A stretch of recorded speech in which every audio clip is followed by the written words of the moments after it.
13 jud luya na mo diri taga Mindanao ba. Layo na kayo mi sa inyong pangunahuna. Kami apil mig hatag og tax padala diha sa inyo ha. Sa nasyonal.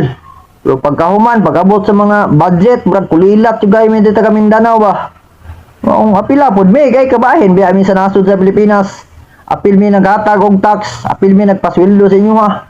Na kami muna na panarbaho. Kunya kuan pag tax ang among income. Kamo bintahaban mo kuag tax inyong income ninyo. Kaya naglingkod-lingkod naman mo diya sa bugnaw ng opisina. Linibo inyong sweldo.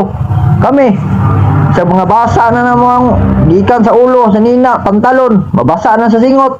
Pero pila ra income sinadlaw. Napa sa init kayo, usay maulanan.